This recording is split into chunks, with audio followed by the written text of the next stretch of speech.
It's kind of funny that part of what gets people excited for WrestleMania is the thought of the night after WrestleMania and that Raw after WrestleMania. Because the past few years, that Raw after WrestleMania has really delivered. Really been a fun show with where a lot of interesting, fun, crazy things happen.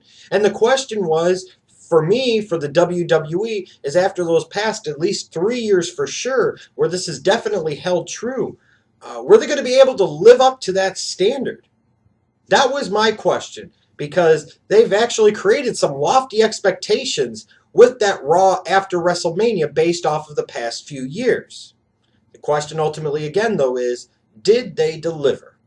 Now, Raw started off in a hot fashion, and it started off in the right way with a real big celebration for the new WWE World Heavyweight Champion, Daniel Bryan.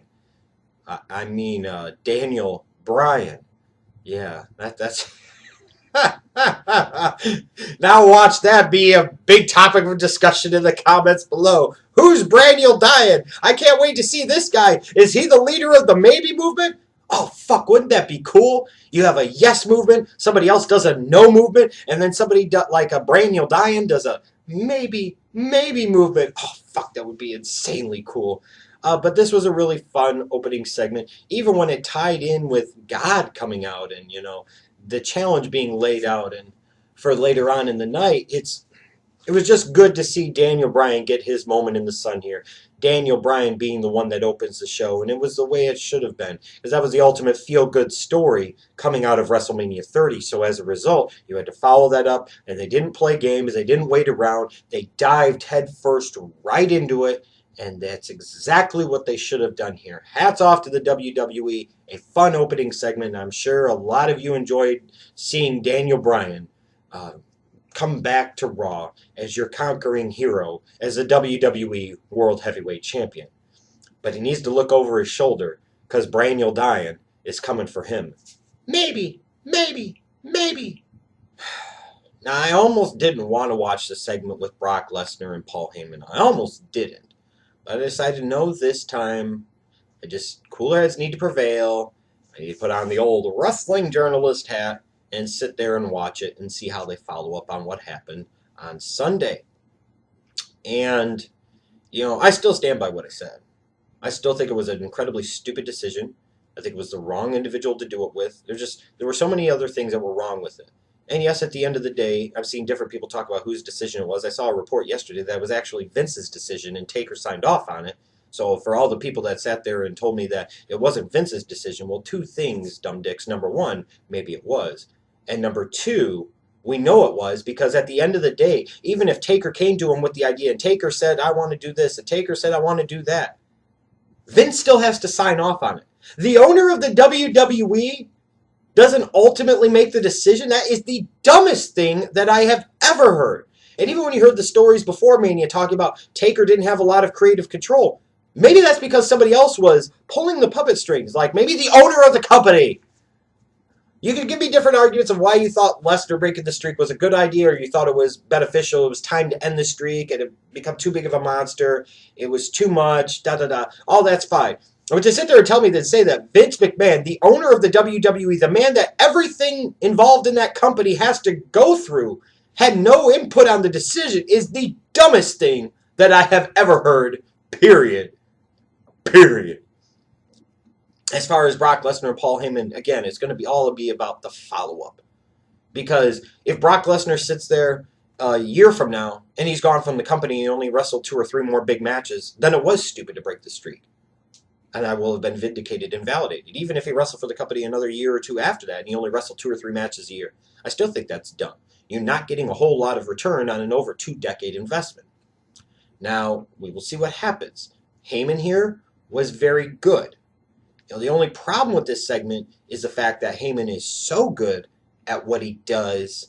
You talk about that thing like I had talked about, trying to truly create that real monster heel that everybody really hates. Well, there's always going to be that segment of people that really like Brock Lesnar. It harkens back to a previous era. They also like his stuff that he did in the UFC, and they like who he is and what he represents. So you're always facing a little bit of an uphill challenge going all the way monster heel with him.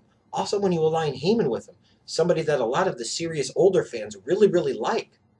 Again, you're fighting an uphill battle here.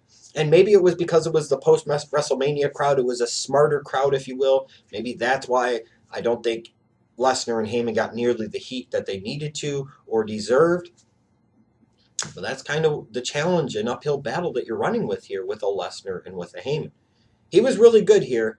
And once Lesnar and Heyman left the ring, I'm like, well, I would assume they're going to continue to have Heyman on television in some way to keep it fresh in everybody's mind and try and keep the heat on him for when a Brock does come back. But how long is it going to be until we see Brock Lesnar? Will he be back on Raw in a week or two? Is he going to wrestle at Extreme Rules? Or are we not going to see him again until closer to SummerSlam? Now, part of the mystique of the Raw after WrestleMania is you get some big in-ring returns. You had a couple of them here, the first one being RVD. Now, I used to be a really big RVD fan, not so much anymore. I don't necessarily have a problem with them bringing him in and being a player or a piece. He's just not a major piece of the puzzle. I feel bad for Damian Sandow. Remember when a lot of you thought he was going to ascend to the top? Remember when I thought he was going to ascend to the top? He was just served up as jobber material here for RVD. Sandow has become a glorified enhancement talent, and it's very, very sad. But again, RVD, I'm sure a lot of people are happy to see him back. I'm ambivalent, couldn't really care one way or another. You know, I'm sure they'll find something for him to do, and he'll probably be around till about SummerSlam, and then he goes away for a few months, and I'm okay with that. I like that kind of concept. And we also got the in-ring return of Bad News Barrett, and he beat Rey Mysterio, which is something I should really, really be excited for. But then I think about it. It is Wade Barrett. And it won't be long, I'm sure, before the WWE backs off of him yet again and tries to go back to the drawing board with him yet again. The guy is 6'5", 265 pounds, and he's British, and he could talk. He's got a lot of things going for him to suggest that he could be a star, and a big one for your company. And almost 4 years after his debut in the WWE, they still can't seem to figure out what to do with him, and it's sad.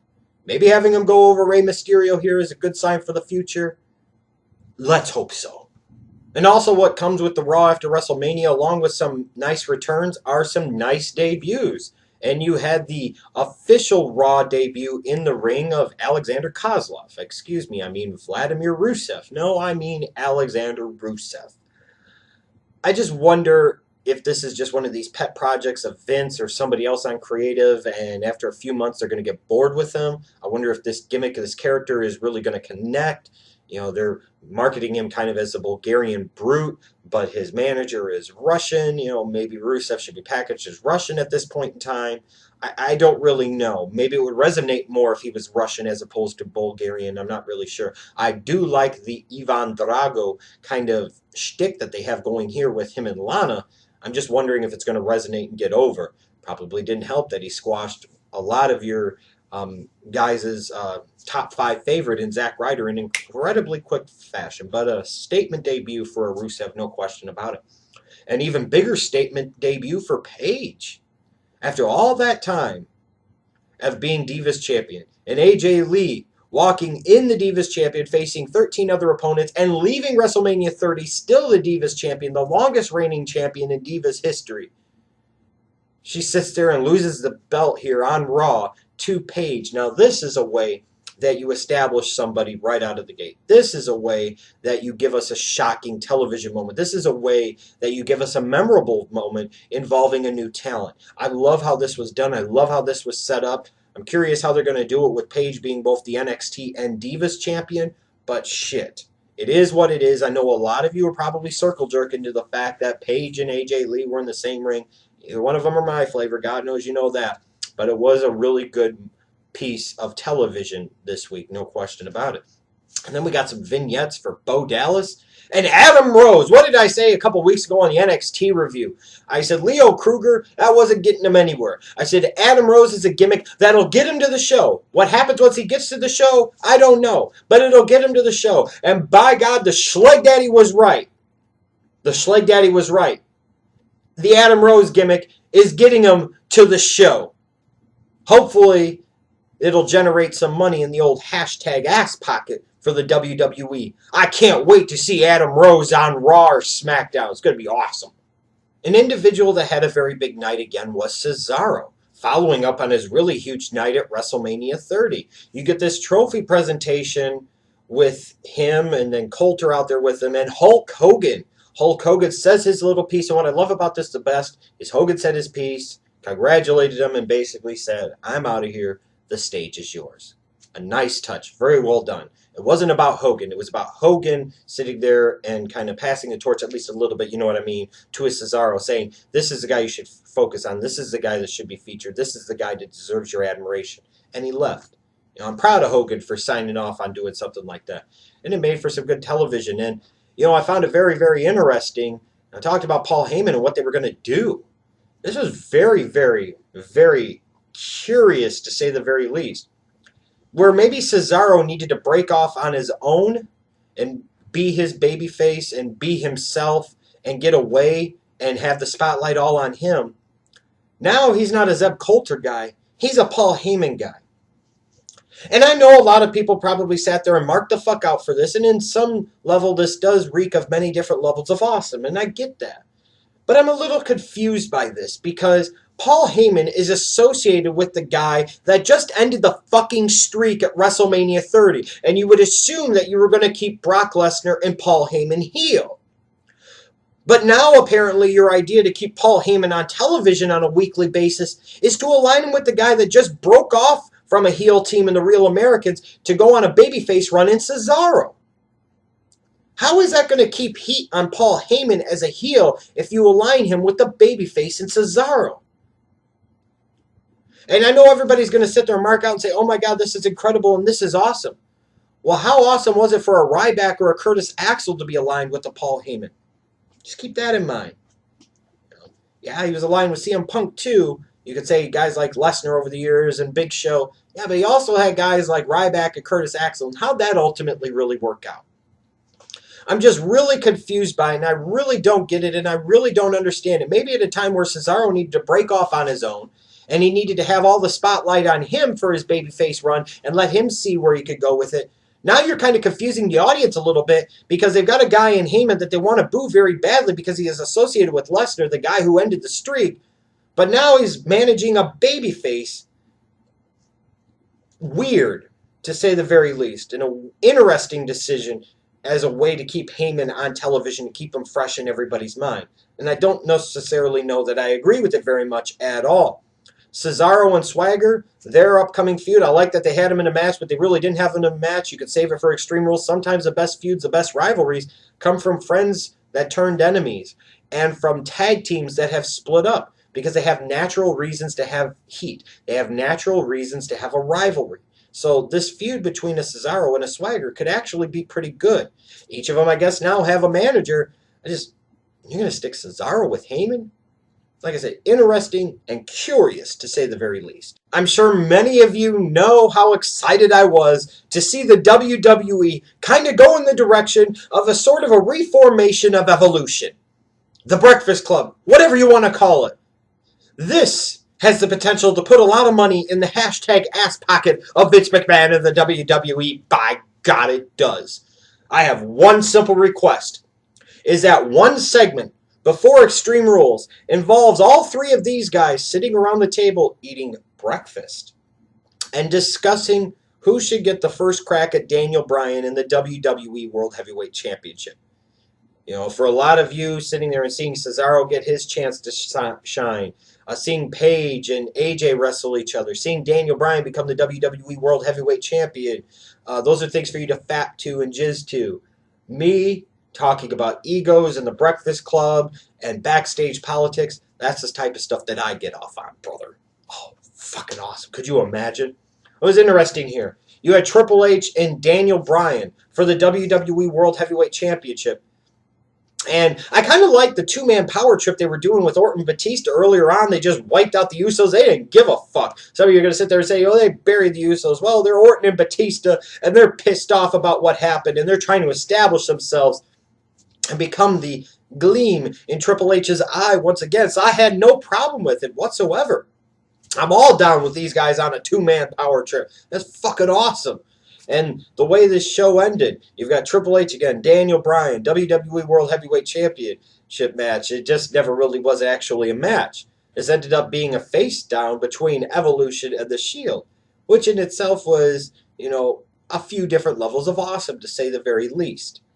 So Daniel Bryan got his moment in the sun early in the night, and you still made Daniel Bryan look good by the end of the night, and you gave us something else with potentially Evolution versus The Shield. Okay, I'm down with that. But like I said, I still want one segment with Triple H, Stephanie, Batista, Randy Orton sitting around the breakfast table eating breakfast on a Sunday morning, talking about who deserves a shot at Daniel Bryan in the WWE World Heavyweight Championship. The ultimate question is, did this Raw live up to the hype compared to the last 3 Raws after WrestleMania? In a way, yes, and in a way, no. In a way, yes, because this was still a really fun show to sit through, a very easy 3 hours to get through. It was filled with a lot of interesting stuff, some nice returns, some nice debuts, some big moments. So, in a way, it was a very fun show, no question about it. And like I said, a really easy 3+ hours to sit through. I wish we could get more Raws like this at least once or twice a month. It'd make it a lot easier to sit through 3 hours plus of television every single week on Raw. The one thing, though, that really stands out to me is that I feel like this Raw after WrestleMania, the post-WrestleMania 30 edition, lacked that one true signature moment, that one true thing that really has everybody buzzing afterwards, that really generates some positive post-WrestleMania momentum for the WWE. Look at the last 3 years. WrestleMania 27, the night after, you get the announcement of Rock versus Cena at WrestleMania 28. Everybody buzzing. WrestleMania 28 the night after. Lesnar returns after being gone for 8 years and he attacks John Cena. That's got everybody buzzing. The night after WrestleMania 29, Ryback comes out and attacks John Cena. And again, that's got everybody buzzing. But here at WrestleMania 30, I don't really feel like they had that one big buzzworthy moment. That one big thing that had everybody talking. You didn't get anything from The Undertaker. And maybe that would have been it. Like the night after WrestleMania 26, it's Shawn Michaels in his retirement speech. Maybe this show needed that. Or maybe this show did need the debut of Sting at the end of the night. And maybe because of Taker's condition, maybe we didn't get it. Or maybe that's not the plan for Sting all along. Or maybe Sting isn't even signed. Who knows? But it's like this show lacked that one truly historic type of momentous thing that really generates more post-WrestleMania momentum for the company. And now maybe some of you will argue Daniel Bryan be the WWE World Heavyweight Champion and all these new guys debuting and these newer faces in big-time spots. Maybe it didn't need it. And maybe you're right. But from my standpoint, maybe it did, is what I'm saying. I find it interesting that those last 3 post-Raw WrestleManias all finished with something pertaining to John Cena. But this year it didn't. He was just a piece in the wheel, and not an incredibly important piece of the wheel on this post-Raw WrestleMania. Or post-WrestleMania Raw, excuse me. And maybe that is a sign of things changing in the WWE, and maybe this really is the indication of a new era. And I know a lot of people think that. But I hate to be old Davy Downer here. But is this really a new era? Now, I know we've got some debuts and some more people coming, and we've got some new faces and some big-time spots. You've got Cesaro is now aligned with Paul Heyman. He's well on his way with his babyface push. Daniel Bryan is the WWE World Heavyweight Champion. Paige is the Divas Champion. You've got other guys, new guys, being featured in big spots. Debuts still to come with people like Bo Dallas and Adam Rose and what have you. But keep in mind, Sin Cara was supposed to be a really huge star. Keep in mind that a lot of you a few years ago, 3 years ago, thought Ryder was the tops and was going to become a big star. Keep in mind, a lot of you thought that after he won Money in the Bank, that Sandow was going to easily cement his place as the top guy in the company.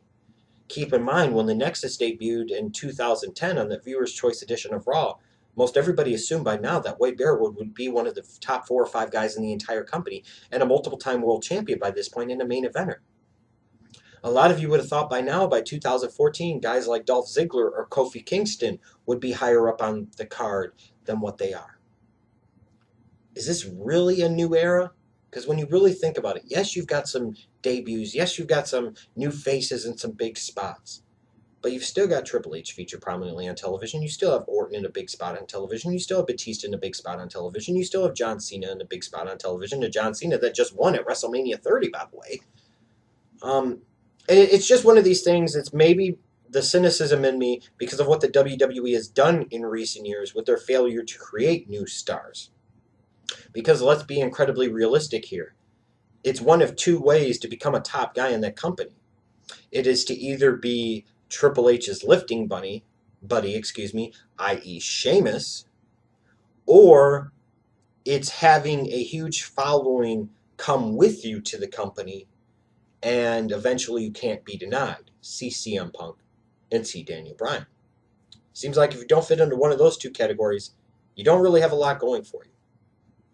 And now time will tell ultimately if this really will be the start of a new era, or 6 months or a year from now, we're going to be looking back at more missed opportunities, more failures to create new stars by the WWE and being ultimately left disappointed.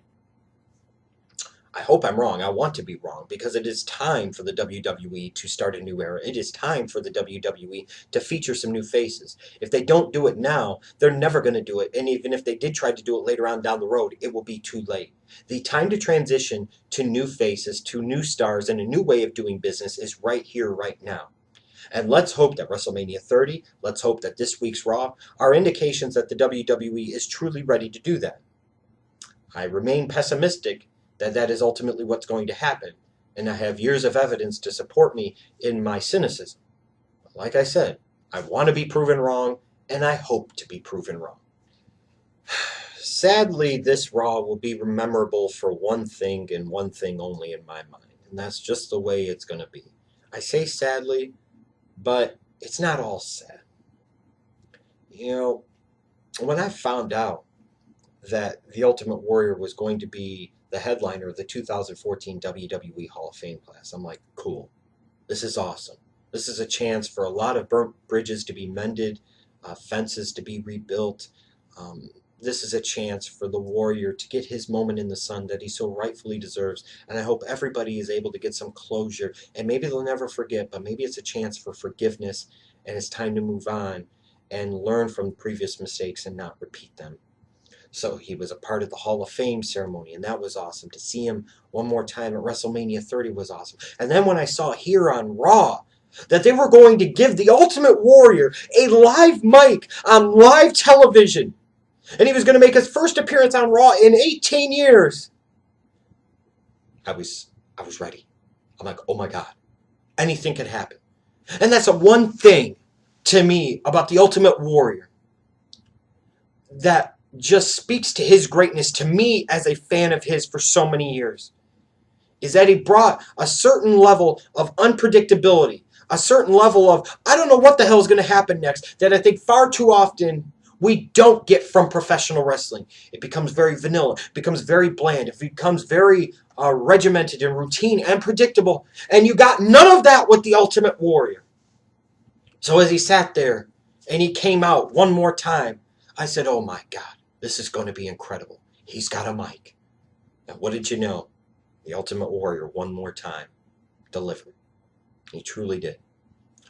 Now, for some of you that want me to do a video about the Ultimate Warrior, his life, his career, his legacy, I will do that probably this weekend. I did do a podcast on Blog Talk Radio, the Otera Central podcast, Wednesday night. That link is in the description box down below. It was originally designed to be a little bit of a discussion about Warrior, then a WrestleMania 30 and Raw recap, and quickly just ended up being a 2-hour tribute show to the Ultimate Warrior. You know, I thought it was a great show, and it was great to talk with some of the listeners and callers about all the great moments and memories and matches that the Ultimate Warrior had. Seeing Ultimate Warrior one last time, though, I'm so thankful to Vince McMahon, Triple H, the WWE, for giving me that opportunity. I'm so thankful to Jim Hellwig, the Ultimate Warrior, for giving me that opportunity. I'm very, very thankful. Because unlike in the case of a Macho Man Randy Savage, it was like I got that one last chance to see him. And even though I didn't know it at the time, I got that one last chance to say goodbye. In terms of wrestlers over the years, everybody knows, I think at the end of the day, that my all-time favorite is Hulk Hogan. What a lot of people may not know is that there was one individual for about a 2 or 2.5 year stretch that surpassed Hulk Hogan in my mind. And maybe over the years I haven't done a good enough job of talking about this guy the way I should. And that's my bad. And I will rectify that over time. But that was the Ultimate Warrior. From middle of 1988, end of 1988 to 1991, you know, you had Hogan and Savage. They were the mega powers, and that was awesome, and it was incredible.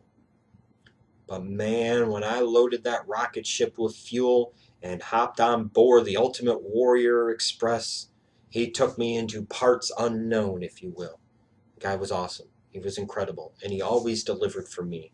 I don't care what anybody wants to say about him. I don't care all the other crap people talk about with him. At the end of the day, I will choose to have my memories of him. Seeing him one last time this WrestleMania weekend and on Raw made me feel like a kid again, which is something I always like to feel like. It's nice to feel young and feel innocent again. And the Ultimate Warrior, seeing him one more time, did just that for me. And I think his words at the end were so very prophetic, and I'm going to read them now. Because I think in a lot of ways, it speaks to how misunderstood the Ultimate Warrior was. And I think it was an incredibly touching gesture that he came out there and said these words. It's almost like he knew his end was near, and he was telling everybody goodbye. And I quote, "No WWE talent becomes a legend on their own. Every man's heart one day beats its final beat. His lungs breathe their final breath. And if what that man did in his life makes the blood pulse through the body of others and makes them believe deeper in something larger than life, then his essence, his spirit, will be immortalized. By the storytellers, by the loyalty, by the memory of those who honor him and make the running the man did live forever. You are the legend makers of Ultimate Warrior. In the back, I see many potential legends, some of them with warrior spirits, and you will do the same for them. You will decide if they lived with the passion and intensity, so much so that you will tell your stories and you will make them legends as well. I am Ultimate Warrior. You are the Ultimate Warrior fans, and the spirit of the Ultimate Warrior will run forever." Unquote. Truer words have never been spoken. What a moment, and what a legacy to leave behind. My deepest sympathies to his wife and his two daughters. I hope they understand truly how much their father, their husband, other friends, family members, how much this man, Jim Hellwig, the Ultimate Warrior, meant to myself and so many other millions of wrestling fans in this country and all around the world. And what a fitting way to go. His last appearance. He thanks the fans, and he also puts over the guys in the back and says that you, the fans, will determine who these guys will be and whether or not they will be warriors too. And a lot of them back there have warrior spirits. When he said it, it didn't make a lot of sense. But like so many things that Warrior said over the years, after you went back and you listened to him and you heard him again, you realized that he made far too much sense. And way more sense, I think, than we ever cared to realize. Rest in peace, Warrior. You're gone, but you'll never be forgotten. And I can only hope that you and the Macho Man are recreating WrestleMania 7 in the gates of heaven, if there is such a place. I hope there is, and I hope if there is that I get to see it someday, because I can only imagine Macho Man Randy Savage saved us from the rapture. I can only imagine what happened when Ultimate Warrior came knocking on the gates of heaven. Here's this crazy guy in face paint with tassels sitting there shaking the gates, saying the Warriors will not be denied.